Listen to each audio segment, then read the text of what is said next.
We work with some of the top NIRF 100 ranking institutions. If I look on the management side, right from XLRI, NITI, close to around 7 to 8 IIMs, which have been said. There are 21 IIMs in India. Out of that, around 7 to 8 IIMs actually work with us for student career services.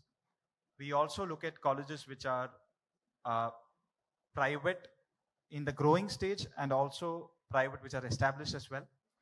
And the work that we do with them is very deep, where we kind of either integrate into the curriculum or we are an add-on training which helps students to get to the end journey of outcomes.